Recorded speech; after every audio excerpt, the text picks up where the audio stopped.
everybody. Welcome back to another episode of the Sogcast. I'm Patrick. I'm Matt. And I'm Garrett. It is still not fun. We have the All-Star break. Fortunately enough, get a little break of losing baseball games. But the Mariners had a chance to go into the All-Star break, taking, 4-game sweep against a divisional opponent. And the Mariners shit the bed. They dropped 3 of 4, and they go into the All-Star break barely holding, a one game lead? Yep, for one first? game lead in the AL West. Let's put it in perspective here. June 18th, I believe we had a 10-game lead on the division, and we were like 13 games over 500. We were feeling good. Though that surge has crashed on the beach hard. We are 52 and 46, so we're still that's 6 games over 500. Not a math podcast. Yeah, I wish it was 8, but it's 6 games over 500. That's better than where we were last year. Which is shocking. If we zoom out a little bit, last year we went 500 pretty much all the way into the break and then surged. So we do have a little bit of a better standing this year. We're first in our division, even though it's only by 1 game. We can't control what the Astros do. We can only control what we do as the Mariners. So even though the Astros are surging, I do think the Mariners are going to add pieces, hopefully as soon as possible, offensive pieces to change the whole feel of our lineup and how scary it is. And that's what we have to look forward to because things aren't looking good. Losing 6 out of 7 of our last series, and the only win is the 2-game sweep against the Padres, which thank God we at least got that. That's the only feel-good thing to talk about except for our pitching.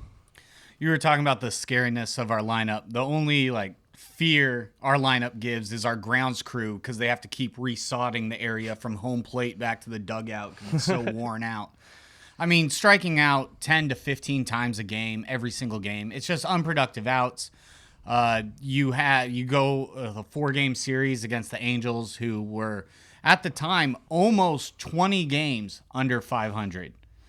They were 18 games under 500. They're not good. They're terrible, and they took 3 of 4 against the Mariners. Yeah, the Mariners, their first night, things looked good coming out of that mini sweep, right? Thursday night, the Mariners won 11-0, and we absolutely rolled them. But we doubled our run differential, so that also puts things in perspective. Where we are the lowest positive run differential that has any playoff spot, even in the wild cards in both leagues. I think Yep.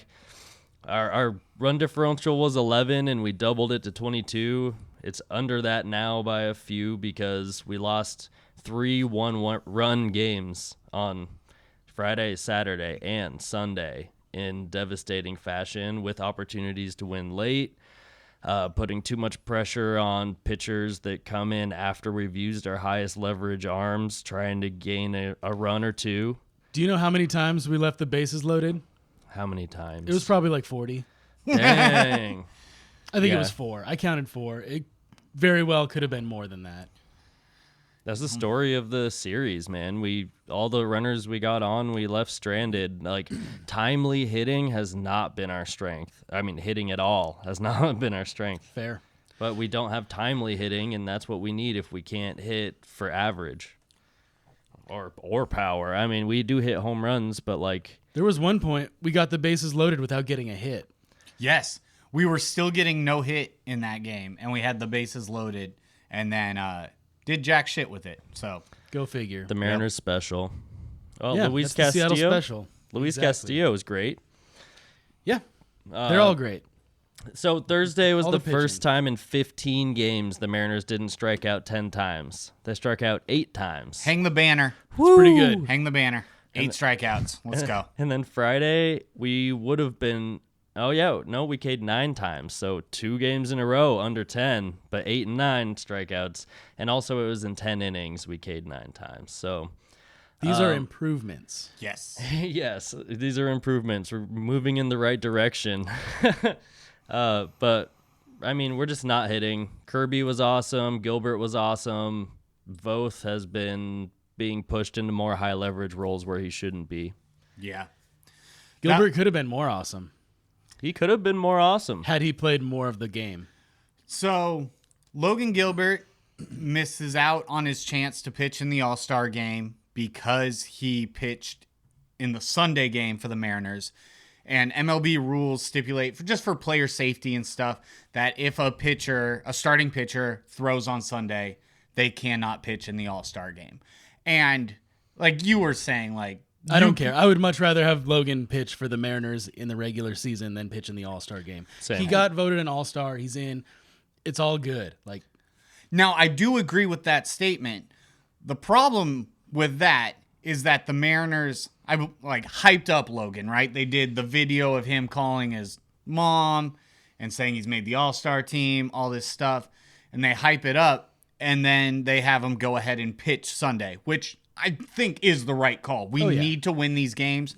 We need Logan out there. yes. But that being said, with him pitching Sunday, they did sacrifice his ability to pitch in the All-Star game.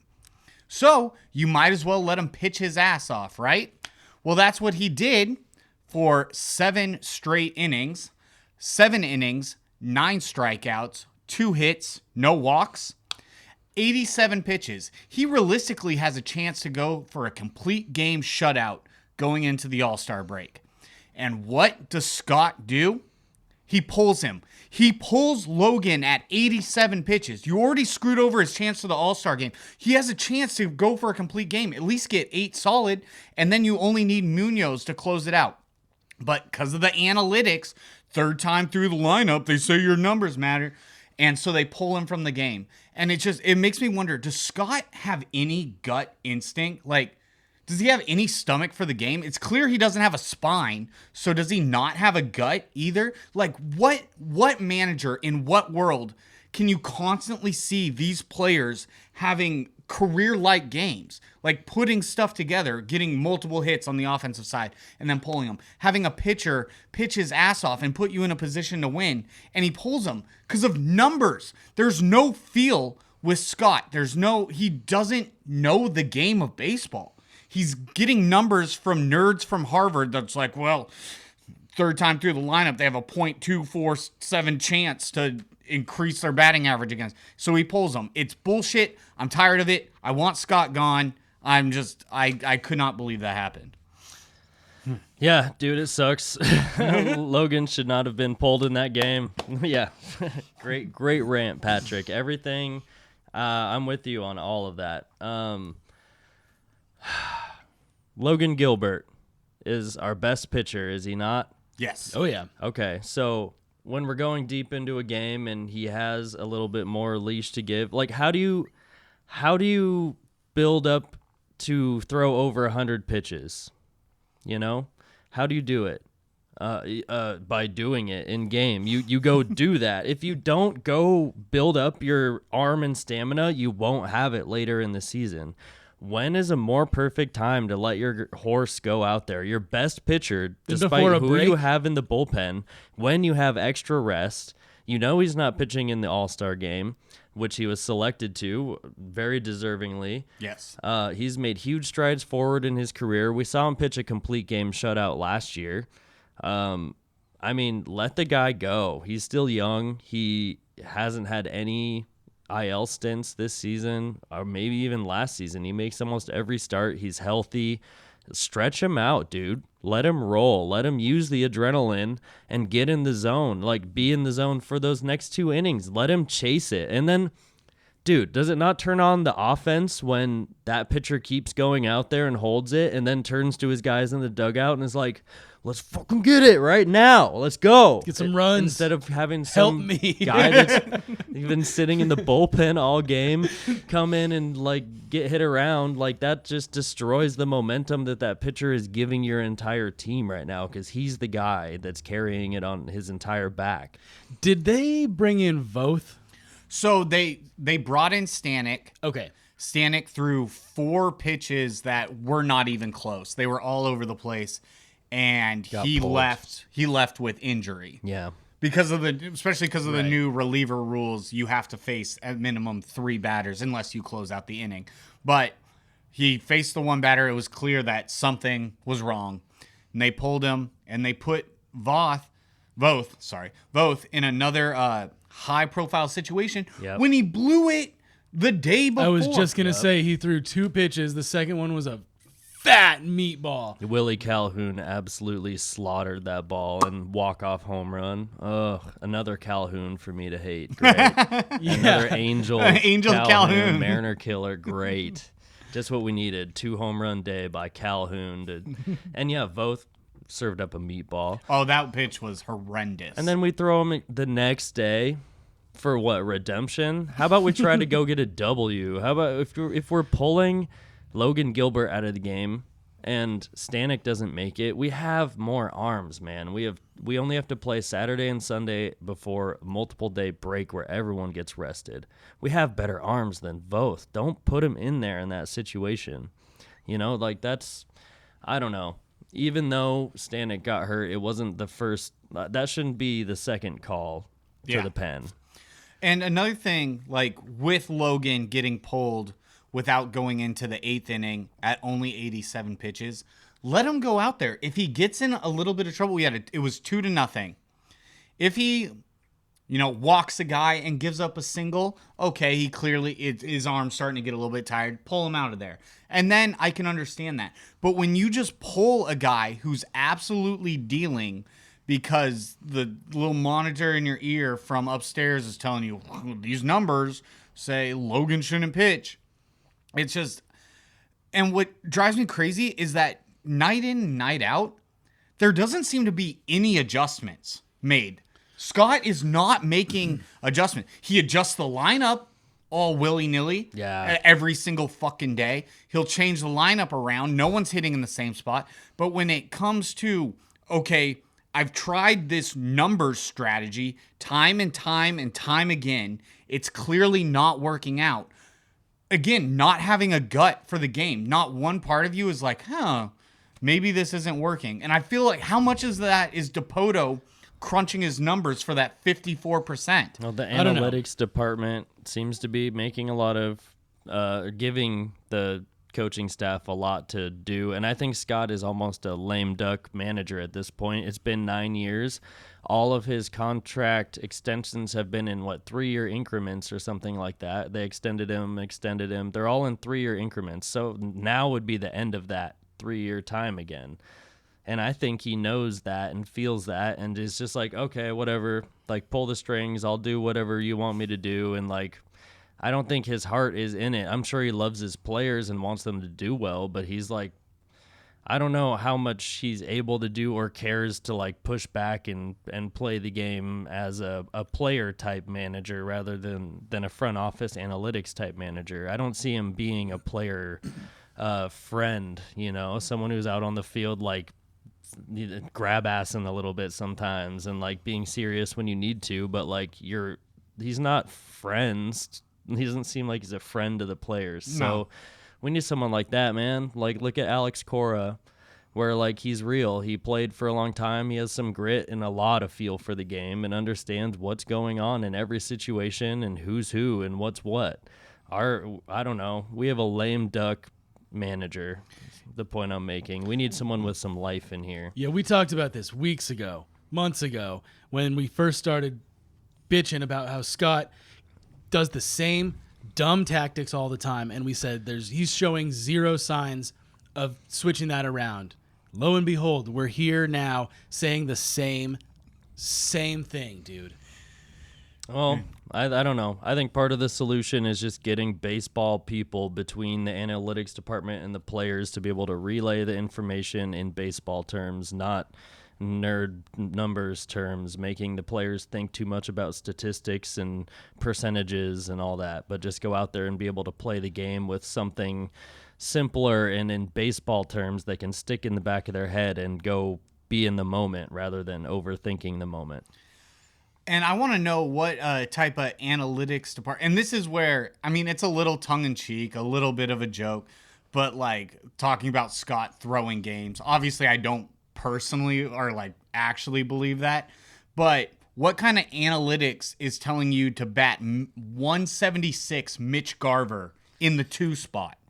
Like what numbers? Where are you getting your numbers from that say 176 in the 2 slot? Yeah, that's gonna ride nicely. We should use that strategy. Speaking of that, somebody commented on our last video asking us to go over the strategy behind setting your lineup. What's your batting order? And that's a great place to start, I think. Yeah, no. Why would you do that? Why would you do You that? would not. You should not do that. And personally, I don't like to me, if we were setting a lineup, I would want the person with the highest on base percentage in my number 1 slot. Yeah. So someone that can take pitches, can take a walk, and they have to have some speed. Oh, For sure. Tony. Shout out Tony. Good question. Oh yeah. Thanks, Hey, Tony. what's Thanks up, for Tony? the question. So I would put my highest on base percentage guy in the number 1 slot. Then I would need someone with a little bit of speed as well in the 2 spot. So if the first guy gets on, there's less chance for the guy batting second to hit into a double play if you start with 2 speedy guys at the top of your order. Third, you would want a high average guy with a decent amount of pop. Yeah. I like where this is going. You start off first with a guy who has a lot of speed and puts the bat on the ball a lot, has a good eye, who can get on base, right? His tools are get on base and score from first, steal a base. There's options. To put it in Mariners terms, people like J.P. Crawford and Josh Rojas would bat first. Rojas would be a nice one, yeah. He was batting first for a little while. He was killing it. When, I think it was during JP's injury. And honestly, JP, I think, needs to move down in the lineup for right now. I mean, he's actually one of the only players that has stayed constant in this lineup. And he does put together the veteran at-bats, and especially late in the game. His presence and his eyes and working counts and stuff is phenomenal. But just with his struggles at the plate right now, I'd even consider moving JP into like the 5 or 6 slot. I'm thinking, Garrett, would you want to see Rojas in the 1 spot again? Sure. What would you do with JP? Like switch him with Rojas lower wherever he's hitting 7 through 9, or just put him in the 9 spot so it's a double leadoff? I would go 9. I mean, we've seen JP crush it in the 9 spot, and he doesn't mind batting there. It's not going to he doesn't see it as like, I'm last. It's like, I'm lead off again. Sure. I'm potentially leading off for the leadoff hitters. Yeah. Mm-hmm. I would recommend JP going back to the 9 spot. I liked how that worked out last year, and he did work his way out of the 9 spot and go back into the 1 hole when Julio wasn't right. And I don't know. He's so able to change roles like that. I don't think he minds being in the 9 spot rather than the 1 spot, because he's totally you only fine with lead off in the 1 spot. You only lead off for sure 1 time a game. Right. And in the 9 spot, it might be important for you to come up and work a count and get on base when it's about to flip over. So I like that. And yeah, our high contact, high speed guy, and then the guy behind him, a little bit of power, a little bit of speed combo so that we can get things moving. And then behind them come the more hitters. more power guys. And honestly, despite Julio's struggle, I still think he's good for the 3 slot. Mm-hmm. Even with his power down this year, and I mean the whole Mariners hitting is down, but still with his a little bit of pop, potentially could be high power pop if he figures out. But good speed, I like him in the 3 slot. I like him in the 2 slot when he's going well because of the power speed combo, and then have a guy like Cal behind him to bop, you know what I mean? Yeah. So the speed guys can move each other and put the pressure on, and then you got your excuse me. Then you got your boppers behind them. Bop it. We'll see who we trade for. We can stick in our 3 or 4 spot someone like Luis Robert or Pete Alonso or Christian Walker in there that has some home run potential. A guy like Luke Raley, I guess, is what I'm saying. Yeah, Luke Raley, Cal Raleigh in like a 3, 4, 5 type situation right now. That's what I was thinking. Cal, I think, has been batting in the second half of the batting order because he has big pop. I like Whoever's on base, you got a shot at a 3-run bomb. Someone will get on base in the top 4 hitters, right? One of those guys will get on and Cal will come up and Theoretically, clean up. So, yeah. But I do like the left, right, left kind of strategy too. So there is like so that pitchers can't match up against 3 right-handed or 3 left-handed hitters in a row. I do like that. They do switch up the left, right, left. And what we're talking about Rojas or JP batting first, which is left-handed. Julio batting second, which is right-handed. I'd put Cal batting third as a switch hitter. And then we can go left or right from there, depending. And you can put 2 lefties together or 2 righties together. But when there's 3 in a row, it builds a block where the other team will have an advantage with their bullpen. Maybe if they're lefties, if we have 3 lefties in a row, they might bring in their lefty specialist and kind of fuck us over that way. So we don't want to build our lineup too heavily one way unless we have a huge advantage that way. I like that a lot. The one change I would make is I would have Luke Raley batting third, and I would put Cal in the cleanup spot batting fourth. I like that. That sounds great. Yeah, Luke Raley has speed and power, contact. Yes. Yeah, and then Cal Raleigh is that cleanup hitter. Hopefully the bases are loaded, right? But what do you do with guys like France and Polanco? 7-8.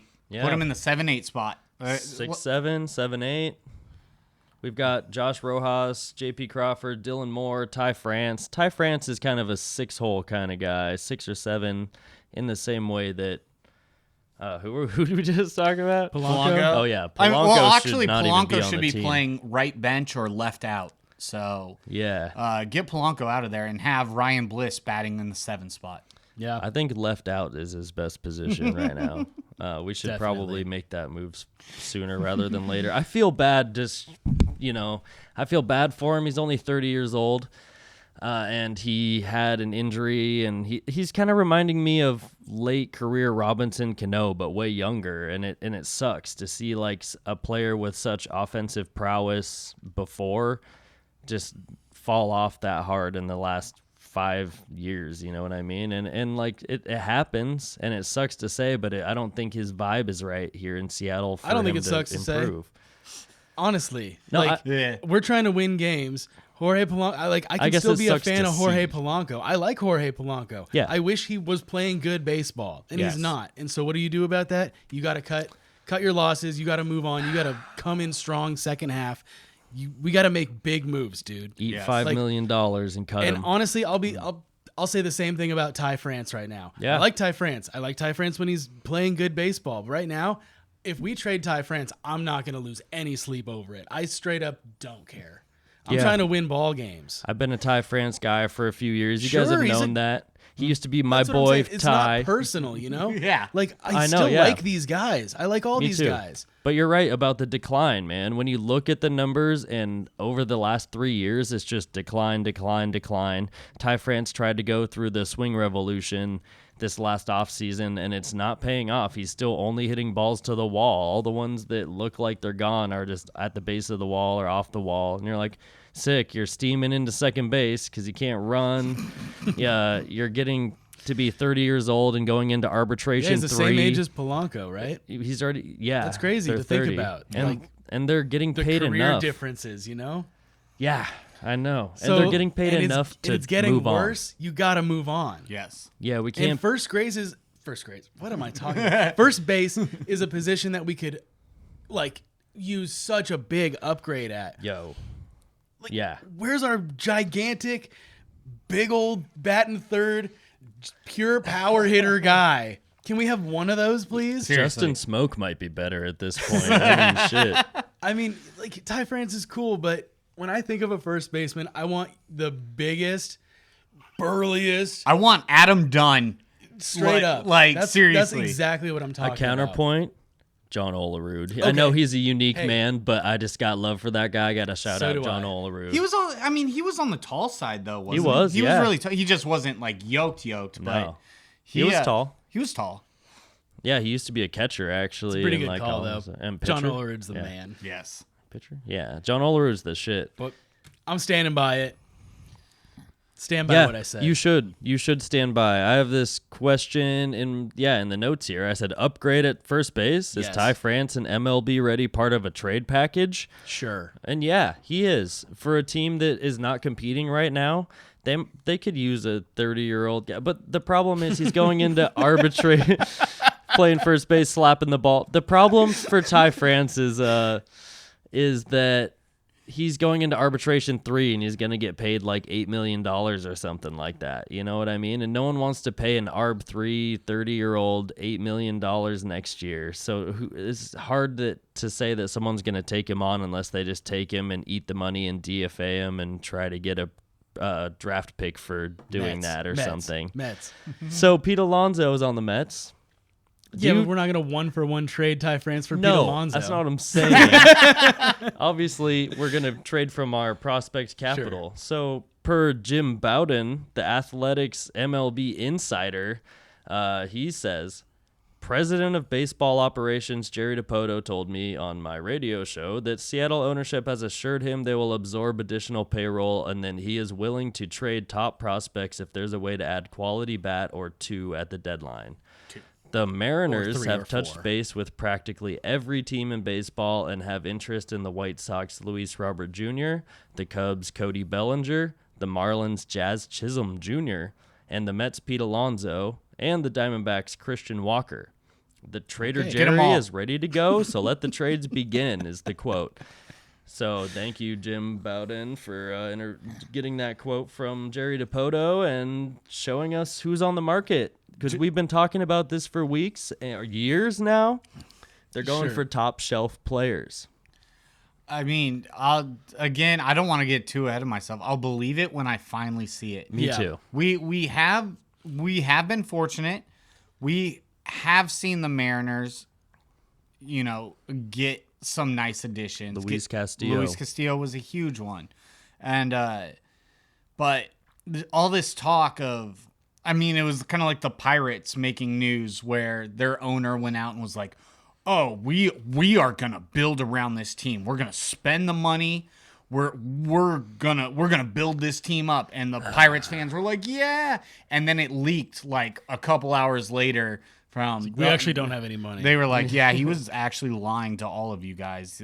That's bullshit. He's not willing to spend money." He says and I called them our boat bros. Yeah. The Mariners and the Pirates are saying the same thing. We're going to spend all this money and then do it. We're two boats sailing together in the sea, going off towards not the playoffs. It's like, dude, come on. Can we turn these ships around and spend some money while we have good talent on our team? Our ship is currently a little paper ship floating in a sewer, just getting lambasted by Dookie.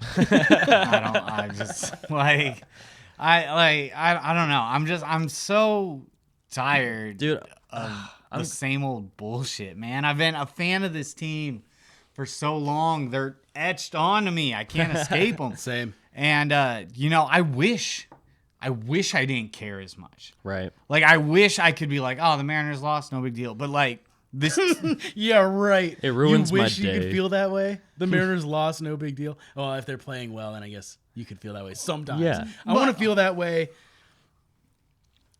I want to feel Never mind. Go ahead. I want to feel not worried when they lose. If you can win 100 games a season, then I'm okay with it. Yeah, but I just mean like I've spent so much time and energy on this team, and I feel like they're the abusive, shitty boyfriend that constantly tells you they're gonna change and things will be different, and I'm actually gonna spend more money and. And then they go buy a cool car and like they're renting a second apartment. And and then they just leave us with shame and sadness. Make us buy a bunch of value tickets, sit in the bleachers and cry ourselves into our beers and leave in the 7th inning because we're losing 8-0. The deadline is in 14 days. That is 2 weeks away. And I guarantee you it's going to be like about 5 days before the deadline, before the dam breaks. 6 hours before the trade deadline. And then it's going to be shots everywhere. I'd like it to happen sooner. 2 weeks? Come on, let's get it rolling. Somebody make a trade so that Right? DiPoto can... Damn. So Canzone's hurt right now too, so we could use a lefty outfielder bat. He wasn't even doing that much anyway. He has a nice swing and a lot of power for his frame, but like he doesn't have the bat to ball skill that he needs. He hasn't shown us that he's making improvements. He was still hitting around 200 when he has pop, but like it's so rare. It's just like, let's roll a 12-sided die, and if it's a 12, he hits a home run, you know? Like those are the odds. It's like whatever. It's not that much help if he's not consistent. So we can replace him in our lineup as well. He's hurt right now, but it's easy to push him and like option him if we get a trade for somebody like a Cody Bellinger that's a left-handed outfield first baseman type guy. We could use a Cody Bellinger more so than a Canzone right now and a Haniger right now. Oh yeah. The Mariners are like an overcooked pot of rice. It's soggy and the consistency just isn't there. That's I like very that. true. That's very good. That's very good. That's a nice one. Yeah, and then it's disappointing after you consume the product as well. So you're like, Regretfully consume it. got this sticky flavored weird taste in my mouth now. Gross, Mariners. It is episode 69 here on the Sogcast. So. It is. Nice. I can't believe we've made it this far. That's a lot of episodes. Yeah, thanks for watching. Thanks for listening. If you've been with us for a while, thank you. If you're new here, subscribe to our channel on whatever platform you're on. It's cool. We have a video on YouTube also if you're only listening on audio. And we love doing this. We've been doing it for a couple years. We just had our podcast birthday last week too on 7-Eleven, something like that. Yeah, so happy birthday to us. Happy birthday. Cheers. And we tried to answer Tony's question. We got halfway through the lineup. It's because the second half doesn't matter because they It don't really win anyway. Yeah, throw in some 7-8. Put JP in the 9 slot. Yep. 7 and 8 doesn't matter. I don't know. 6. Fuck. Put Mitch Garver in there until he's batting 0. I don't care. Until he can clear the Mendoza. Yeah, like That's where we pinch hit a bunch of guys off our bench late in the game because apparently we have to play every player in every game. bro, Scott. it's like the little league rules where you had to get like 6 outs and one at bat. They're like, we got to get them in there. Everyone's got to play. Everyone has to hit. And for some reason, and then it's like random, like for some reason during this Angels series, Robles was getting a lot of playing time out of nowhere, and he actually did. He did fine. He was pretty he has decent. baseball skills. Yes, but it's just weird that like we got him, and then he hasn't even like pinch hit. He's just sat on the bench for like weeks, and then all of a sudden they're like, oh yeah, that guy is also on the team. Let's have him play, and he does fine. And then he's played just fine enough to find himself back on the bench because Scott does not know what he's doing. Now they got a Clase and Robles little platoon happening. Yeah, because Clase is back, and he makes an impact on this team too. I don't want to say Bliss and Clase have made a major impact on this team and have injected that youth energy where the guys kind of have to rally around young guys when they come up as well and kind of take care of them and teach them. It puts them I think it puts them in a better mindset of like, let's do this. These kids are here. Like, this is exciting because we do have a lot of veteran players who are lacking. And when the young guys come up with that excitement and energy, I think it impacts the team mood-wise a lot. And I think those guys are more impactful than guys like Mitch Haniger and Polanco who are struggling. And it's hard to be an impact on a team emotionally when you're not performing on the field too. So I wanted that veteran impact to make a difference this year, but they're not performing to their standards, so they can't like be that to this team, and it's not helping. So it sucks to want to cut ties with those guys, but I think we need to inject some more youth and energy and just better baseball players onto our team. We tried to buy some players to take a chance on them in the offseason. It didn't work out. Luke Raley did, and that's about it. And he's still not playing as much as he should. Yeah. Because he's left-handed.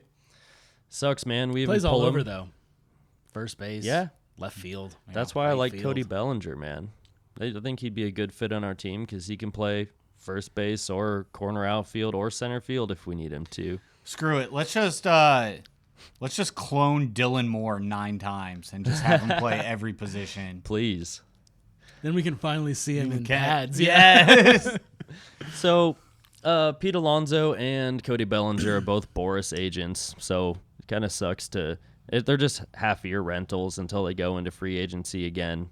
I think Cody Bellinger has an opt-out or something in his next year, but either way, those guys are probably going into free agency again. It'd only be a little rental for us. Is it worth it to trade our prospect capital for those guys who we probably won't be signing up for multiple years afterwards? Or should we target other players who aren't Boris agents that we maybe are cheaper? Like and a Christian have Walker? Christian Walker, perfect example. That's actually a really, really good question. And because, like, on one hand, we need to make moves. But, again, is it worth selling the farm that, to be fair, DePoto has worked really hard to We're build not going to up? deplete the farm system. Yeah, but I mean, if you're giving away even, like, let's say two 3 out of your 5 top 100 prospects is for quite a half haul. year rental, Right.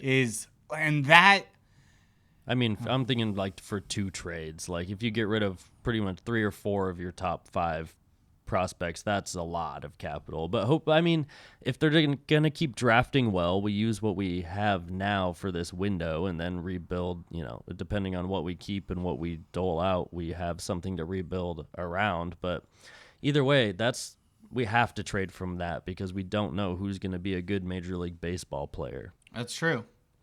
But Christian Walker, half the price of Pete Alonso, 3 years older. He's 33, but he is having a much better not much better, a better season than Pete Alonso is. He's like 120 OPS plus, and Pete Alonso is like, I don't know, it was around 108. I don't know, I forget. But he's having a better season, more homers, higher average. I like Christian Walker as a threat for just a half year at half the cost of Pete. I could swing that. And also the thing with Pete Alonso is that he also strikes out a lot.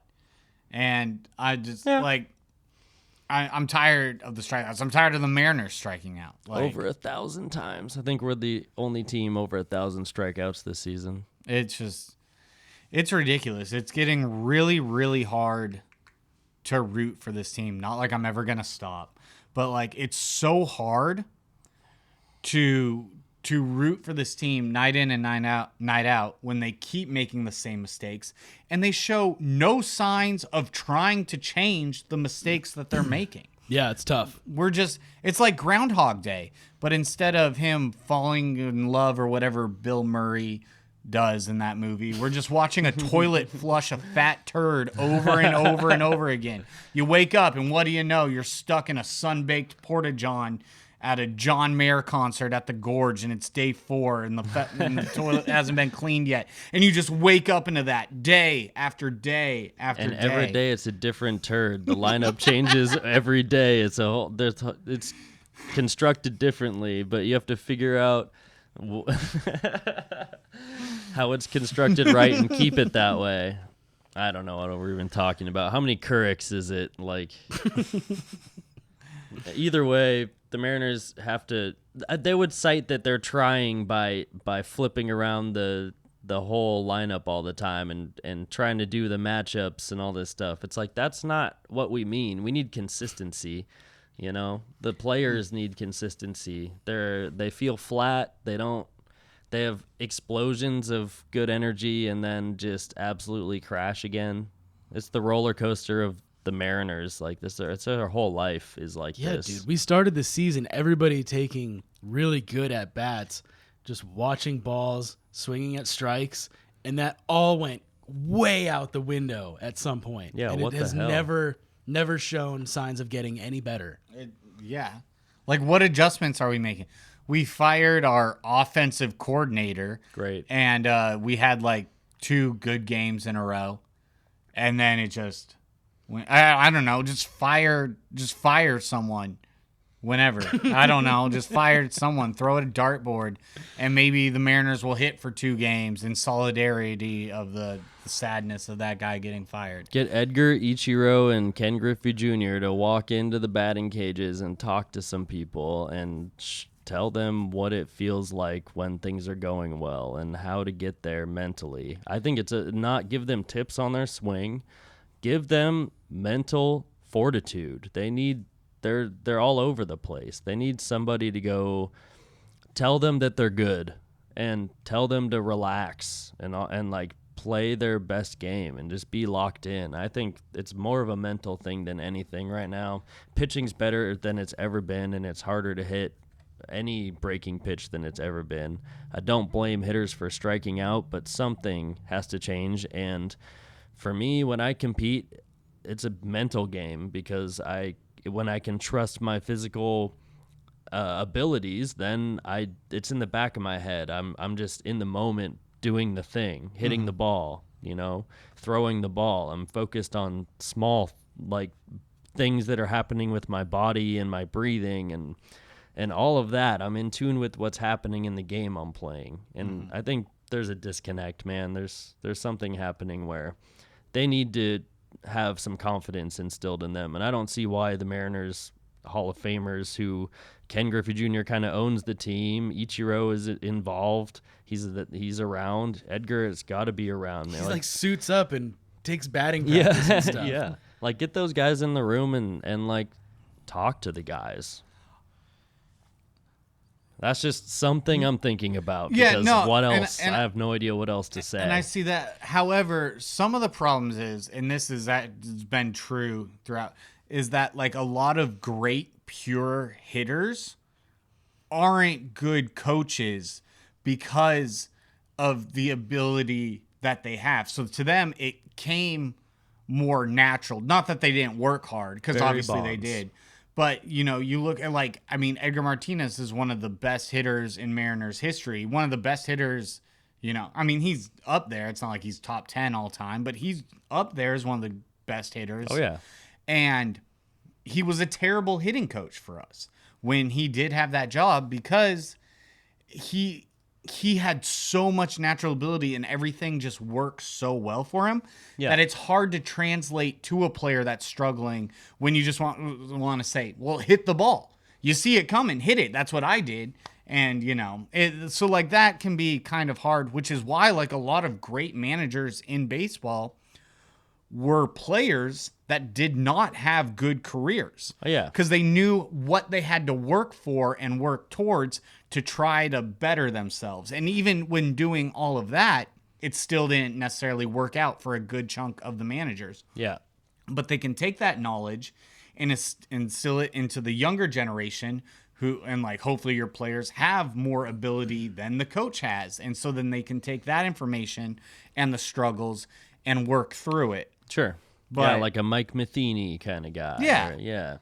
But I know what you're saying, but that's why, I just want to say, like, I don't want them to coach their swing. I don't want them to coach their at-bat. I want them to speak to them as people and work on their mental game more so because those hitters were very unique and talented players, like you're saying, and I don't expect anybody to learn from them that way. Yeah, let me show you what I did. That's not going to work. I think it's about the mental game because those guys had a special type of mind as well. I think that's the part that needs to be translated.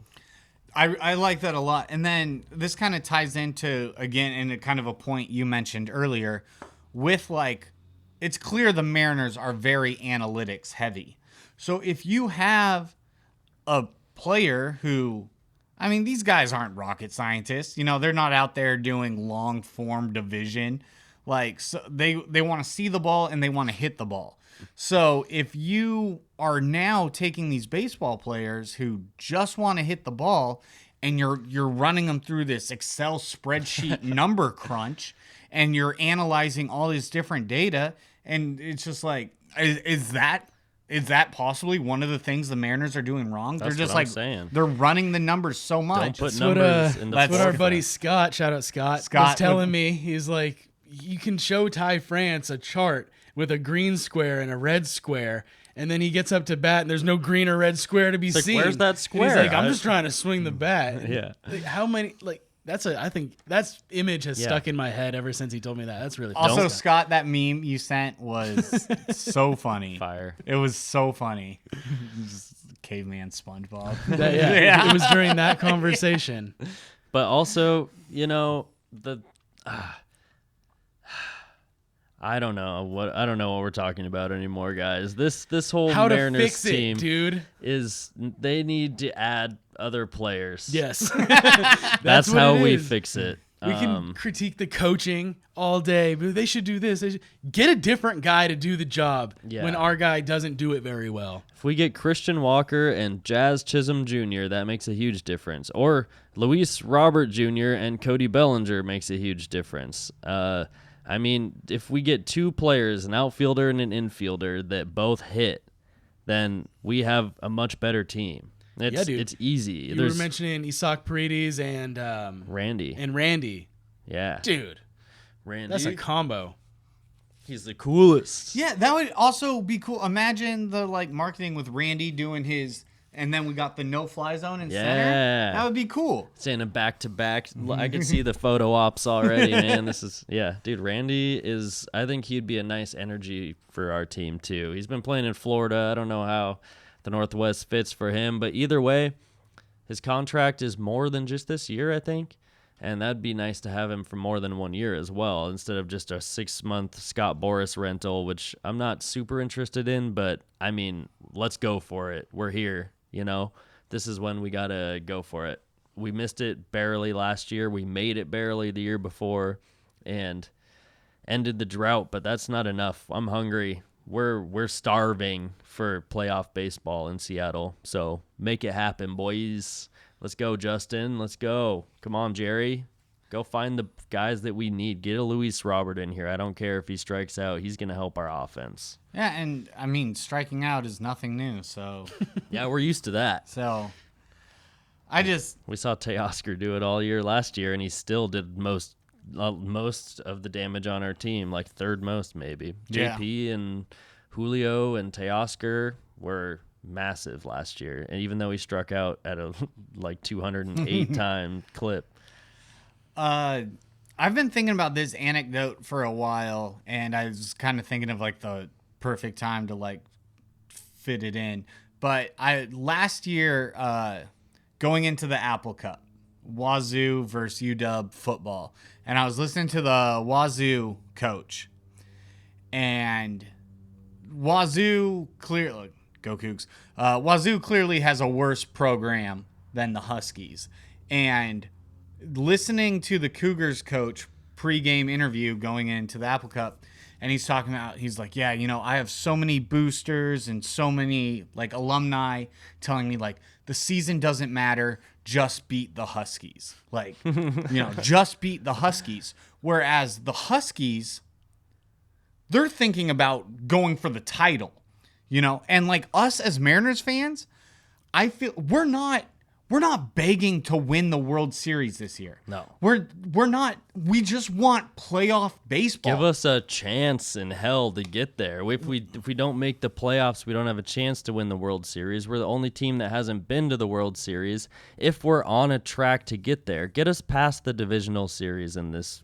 Get us to the championship series. That's the highest goal that I could ask for. No, seriously. Then we're playing with house money. You know what I'm saying? Win or lose in the World Series, I'm just happy to be in it as the only team to not be there. So that's the ultimate goal. But, yeah, just give us playoff baseball. Give us something to dream about. Add to this team and make it fun.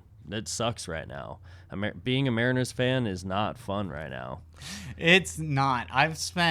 The last 2 weeks have been hard to talk to people about the Mariners. I get upset after our conversation, and I'm like, now I'm mad. I'm going to have a beer. It sucks. And the worst thing, too, about, being diehard Mariners fans like we are, is that for non-diehard fans, as soon as they see the Mariners sucking again, they're just like, yep, that's to be expected. They always suck. And it's we don't have to actually always suck. We've had our chances. We can be better.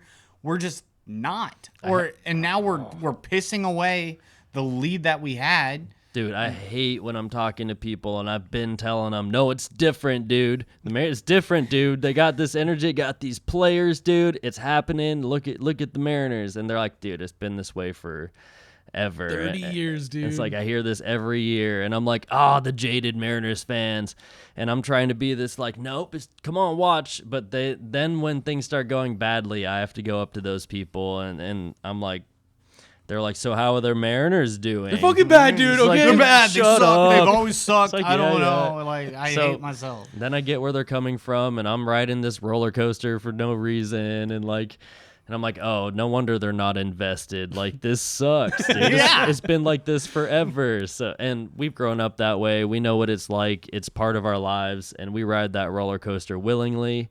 And we want it to pay off at some point, man. Let's get to that peak and hit that damn loop and get into the playoffs. That's so tight. If someone's like, hey, you want to ride this roller coaster? It's not very good. That's my favorite fucking roller coaster.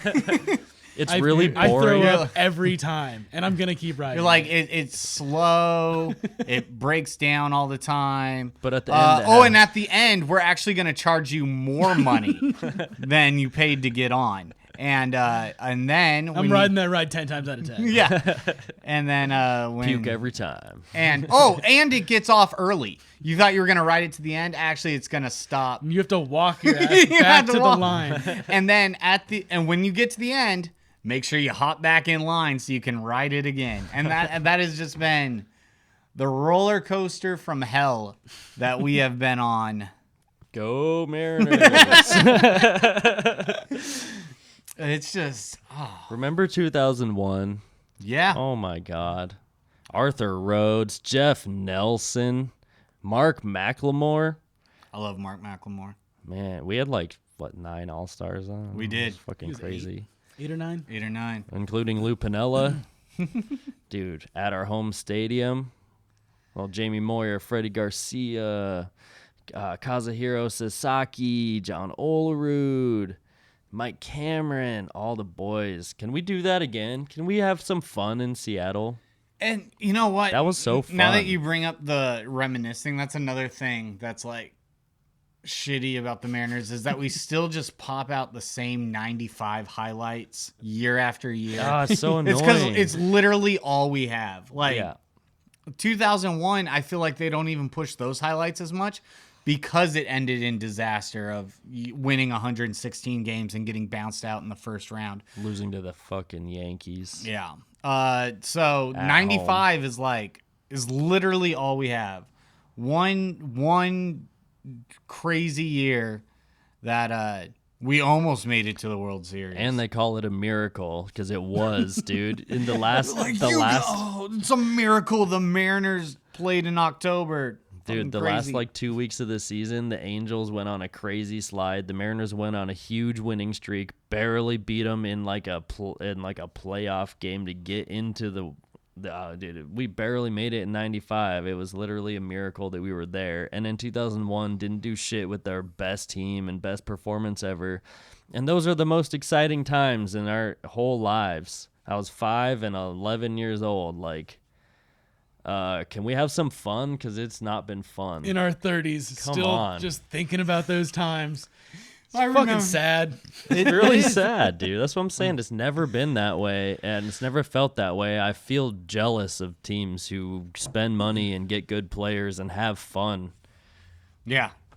And that's the thing, even before the tank happened on this season or the downward spiral the Mariners have been on, even when we were still winning series, it wasn't fun baseball because we were scraping together 1-run wins. You weren't excited and oh man, the Mariners kicked ass all day yesterday. They won by 8. Very comfortable game. It's not like that. Every game makes you sweat, makes you curse, Even when we're up by 8, there's no guarantee you're winning that game. It's true. And And I'm stressed when we have a 6-run lead. I'm like, this could change in a just like that, dude. yeah, it's scary. And also, we find ways to win, right? And then there are streaks where we're winning a lot. It's 1-run game here, 2-run game here. Our pitching shut them out, so we won 2-0 or 1-0. A lot of our games are 1-run games again. But in this last 4-game series with the Angels, we found a way to lose 3 of those games. Yes. by 1 run. Dude, It's not we had sustainable. chances to win. We had Yes. many opportunities. Yeah, you're saying we find ways to win. Yeah, when it's fun, we're finding ways to win, but it's still, we know it's not bro, sustainable, we're like so we're actively worried. searching for a way to lose these games. I know. Bro, I swear to God, I see so much It's bad. 1-0 bullshit. You'd think I was reading binary. Just ones and zeros all day. I don't know. Spend money. Spend start all the start a money. GoFundMe. I will pitch in. I don't care. I just want to see playoff baseball in Seattle. Please.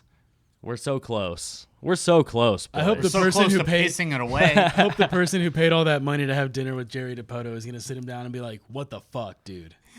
Yeah, I just saw that the Mariners did their big auction and charity thing? the big charity auction, and one of the things that you could bet or bid on is a dinner with Jerry DiPoto, and I Scary. feel like I just stop. Like, so, Stop Jerry, I brought some notes.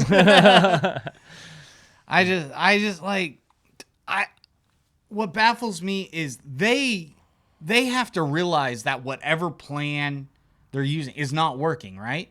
I have to. But do they, or are they still like, oh, these numbers are going to balance out at the end? Why Like do you think he made a comment about winning 54% of games over like a 10-year period? Because they run numbers like that. Because an average like that, they're running a track that they feel like will work out in the long run. That's why I'm glad that he did make comments about getting players this year, because if they didn't do that, then I would never trust this front office again and this ownership group again. So they have to prove to us that they're willing to go get another couple big players to make this happen now, or else like the whole fan base will turn on them, man. Well, They can't just keep lying to our faces, you know. But I don't know. I just think that we're reaching the end of an era with Scott Service and maybe even with DiPoto and heading in a different direction. We just fired Katie Griggs. Not fired, let go. I don't know. Let She go resigned. Katie Griggs. Yeah.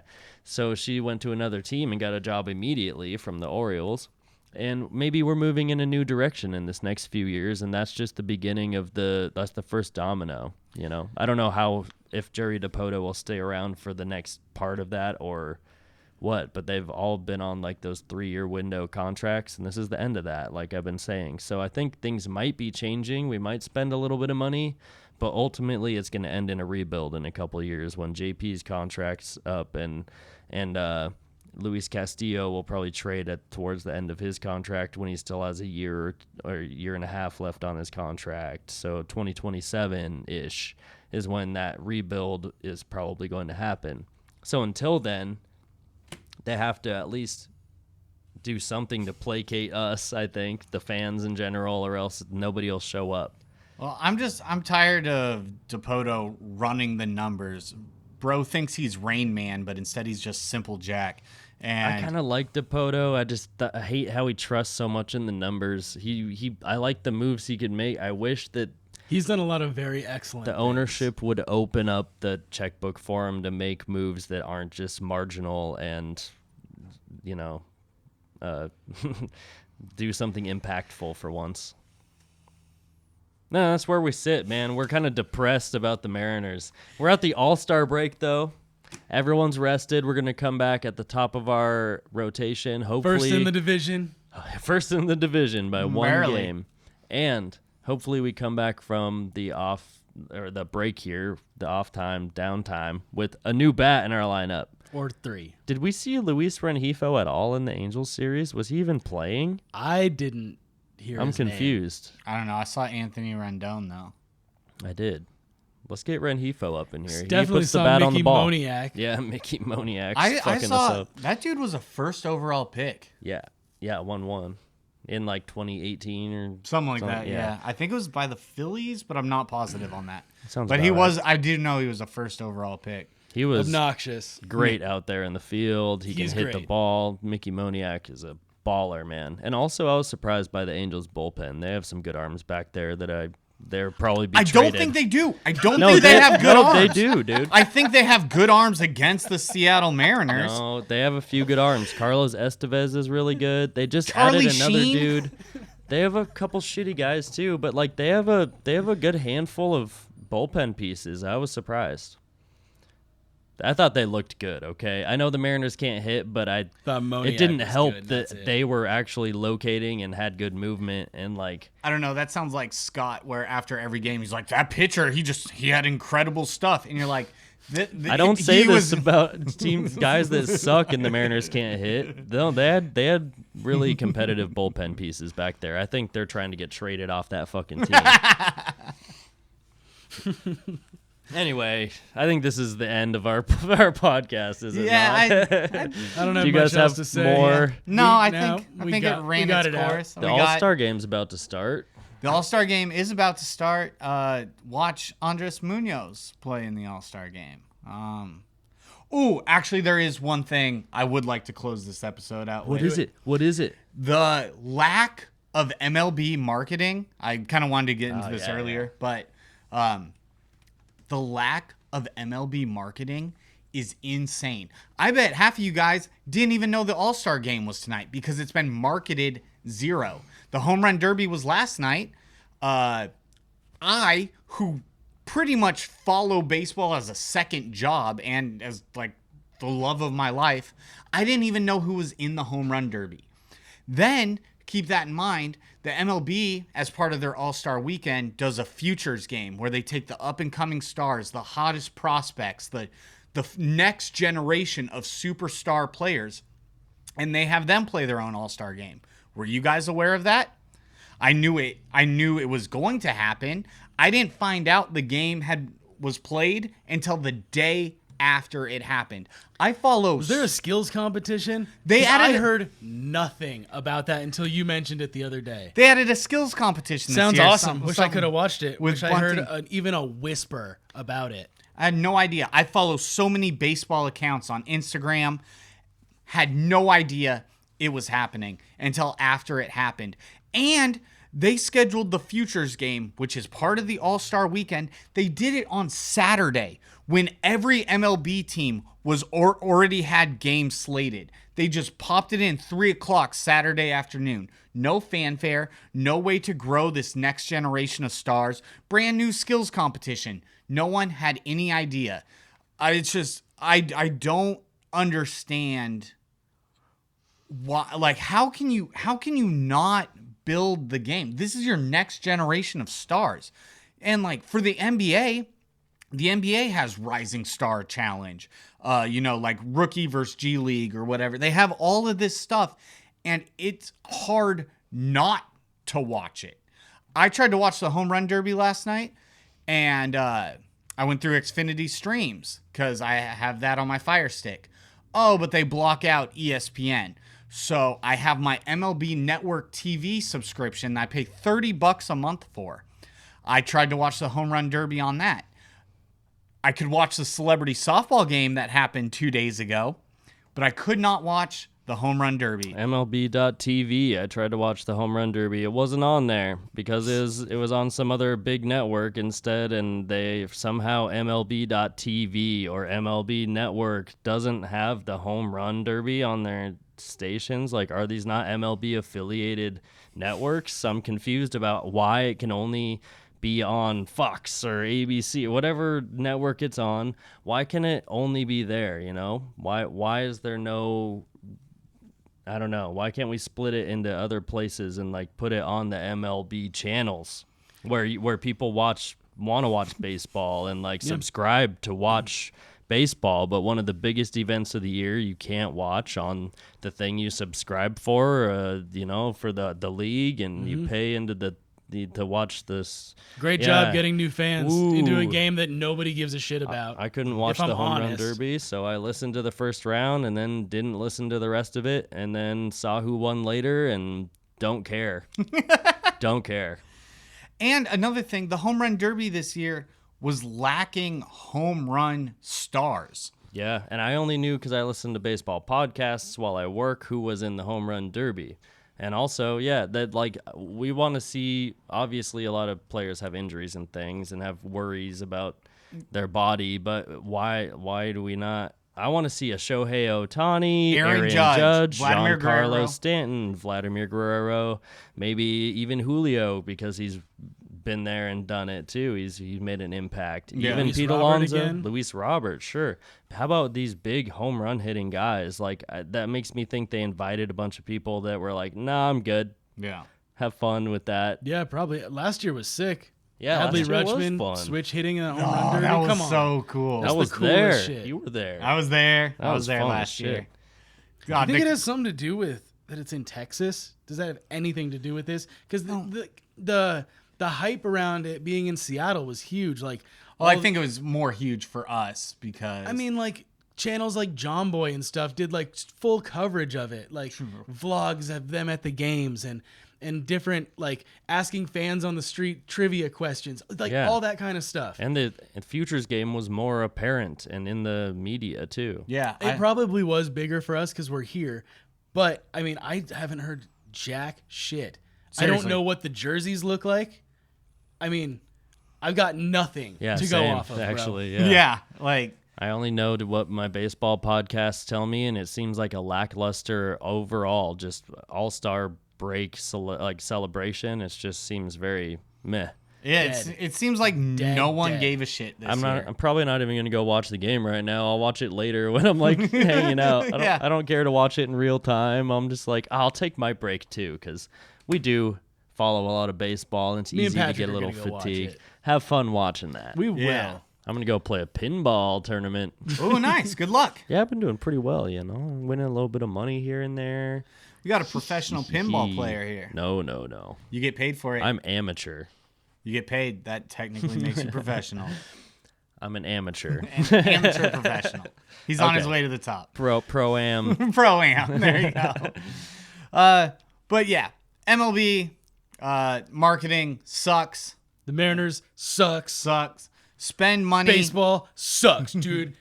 You gotta spend money to make money, like Patrick always says. Yeah. Let's go. Yeah. So everyone, MLB do better. Mariners do better.